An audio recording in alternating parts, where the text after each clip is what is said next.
Selamat malam, kembali bersama saya, Dr. Rizky Ivan. Hari ini kita akan kembali mempelajari pembelajaran pemrograman berorientasi objek atau disingkat PBO. Kemarin setelah kita mempelajari tentang main class dan setter getter method, hari ini kita akan mempelajari tentang inheritance. Inheritance dapat diartikan sebagai pewarisan, sama seperti seorang ayah dengan anaknya. Sifat-sifat dari ayah dapat masuk atau terdapat pada diri seorang anaknya. Nah, sama seperti pada Java, inheritance berarti ada anak dalam perumpamaan, yaitu subclass yang merupakan bagian dari superclass. Pada kesempatan ini adalah kelas barang. Nah, kita akan membuat subclass sebanyak 2 buah, yaitu barang grosir dan barang eceran. Nah, nanti pada inheritance dari subclass dapat terhubung dengan superclassnya, sehingga superclass dapat mengakses atribut-atribut di dalam subclass selama akses modifiernya tidak berupa private atau protected. Langsung saja, seperti yang saya sudah beritahukan sebelumnya, kita akan membuka 2 kelas baru, yaitu barang grosir dan barang eceran. Pertama-tama, seperti biasa, dari default package, klik new, pilih Java class. Pertama kita buat barang grosir, lalu kita klik finish, tunggu sejenak, lalu kita buat langsung kelas yang lainnya, yaitu barang eceran. Kita klik finish,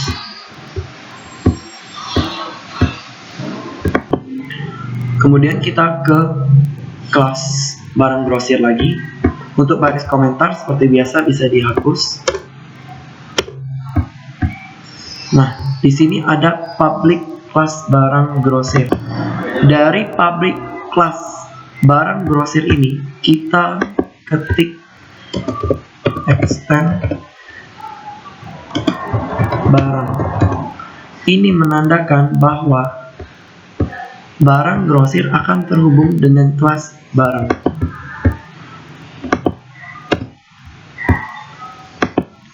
Lalu di dalam kelas barang grosir extends barang, kita masukkan access modifier public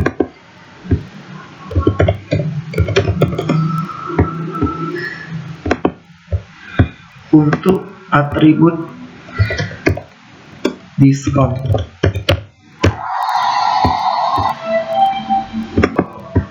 Setelah itu kita buat konstruktor yang ada parameter dan tanpa parameter.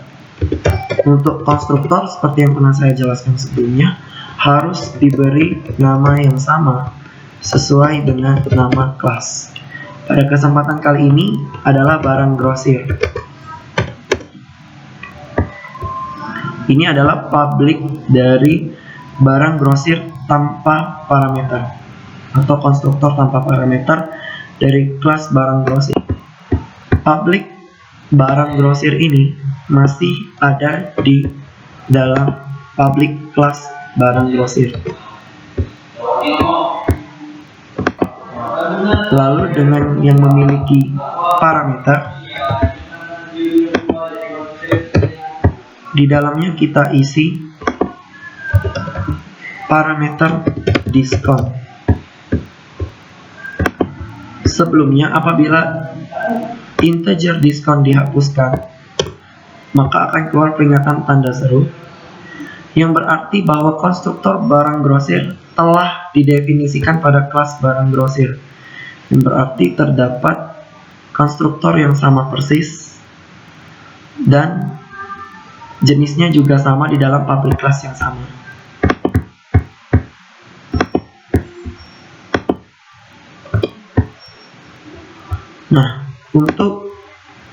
public barang grosir kita isi dengan int diskon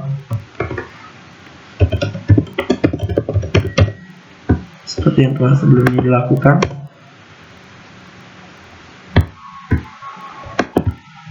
Kemudian di dalam public barang grosir int diskon, kita pada keyboard Anda ketik Ctrl dan spasi secara bersamaan. Akan timbul beberapa pilihan, kita pilih diskon. Ada tulisan diskon sama dengan diskon. Sekarang kita akan melihat, tekan Ctrl lalu arahkan kursor pada diskon. Maka diskon dari diskon adalah public int diskon yang ada pada public class. Sementara diskon yang satunya berasal dari int diskon atau berasal dari parameter.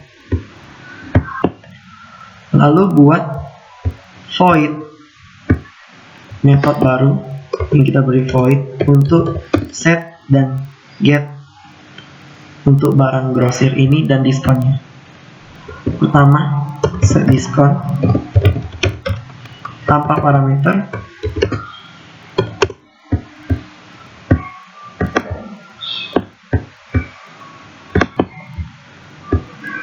Lalu di dalamnya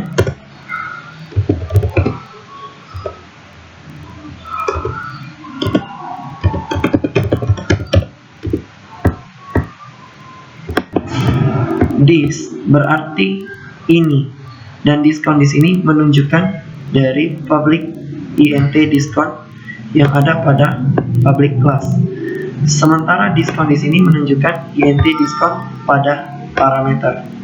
Apabila tulisan this dihapuskan, menunjukkan belum tentu bahwa diskon ini berasal dari public int diskon pada kelas. Lalu lanjut untuk membuat, kita memakai akses modifier public agar bisa diakses terutama di barang.java atau kelas barang. Setelah set kita akan get.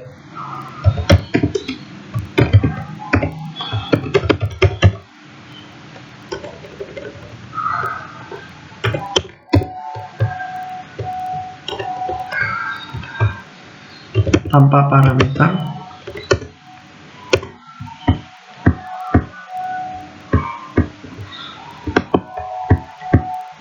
Di dalamnya akan ada nilai balik, yaitu diskon itu sendiri.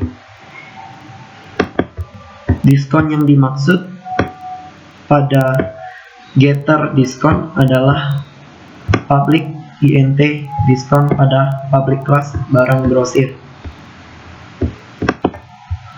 Pada kelas utama, kita akan mendeklarasikan barang grosir tadi. Objeknya bg1, pada kesempatan kali ini saya beri namanya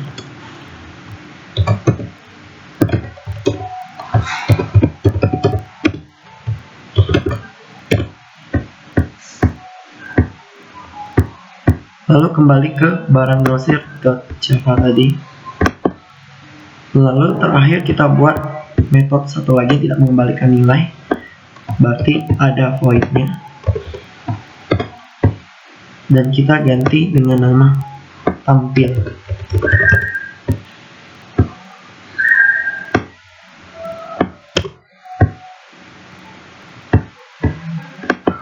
Yang ditampilkan sama seperti sebelumnya pada kelas barang.java, tapi di bawahnya dari sistem out println tambahkan satu sistem out println lagi dengan nama get dengan parameter get diskon pada sistem out println nya. Lalu setelah mendeklarasikan, saya mencoba menginput untuk namanya adalah printer, jenisnya Epson, jumlahnya 1 dengan harga 1.500.000 dan dapatkan diskon 12%. Lalu kita coba untuk menampilkannya. stick around.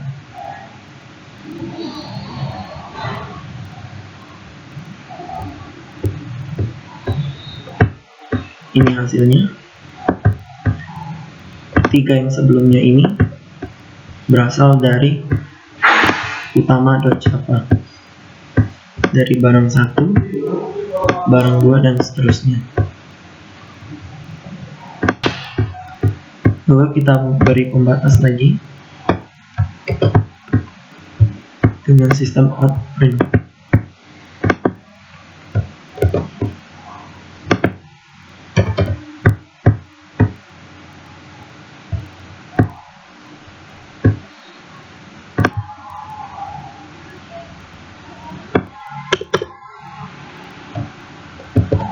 Save dulu. Kemudian untuk barang eceran.java, untuk baris komentar bisa dihapus, sama seperti barang grosir, yaitu ada extends. Dari barang eceran tambahkan extends barang dan beri atribut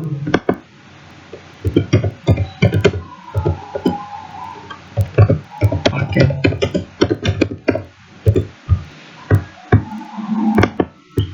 Seperti barang grosir yang sebelumnya, membuat konstruktor dan set getter method.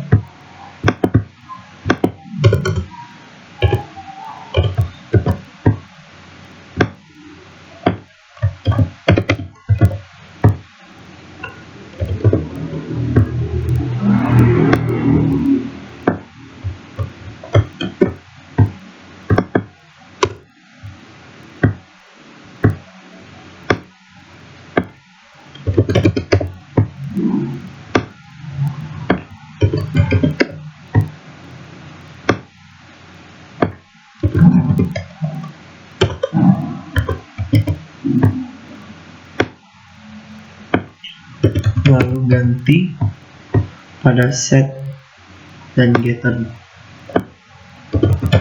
paket.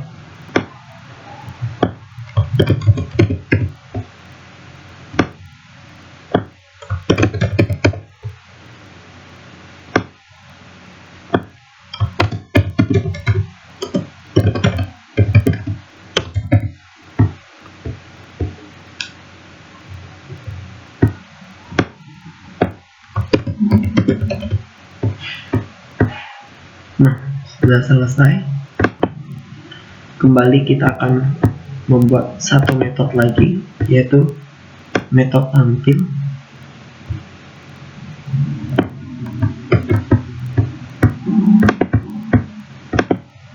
Dari bawah metode string get paket.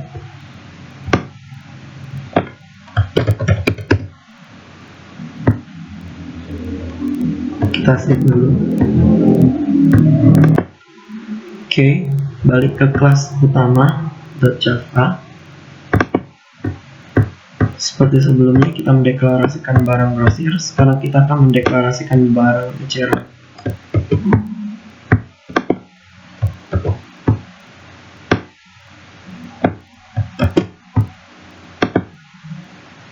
Ketik ctrl plus spasi untuk mempermudah kalian. Saya beri nama objeknya BE1.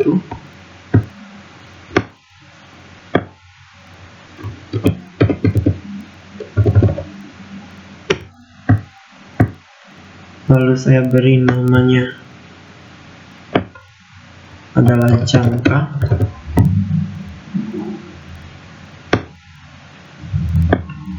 Untuk jenisnya adalah alat tulis, atau lebih tepatnya alat kantor.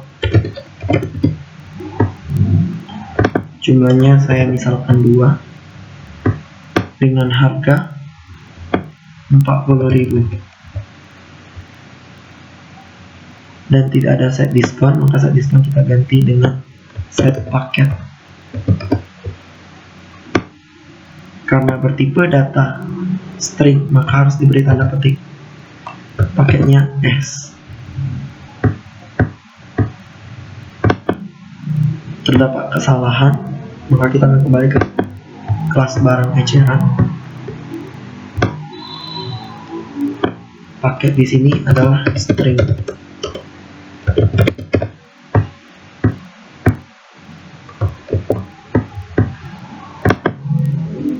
Baik, sudah selesai. Lalu kembali ke kelas utama. Ubah semua BG1 menjadi BE1.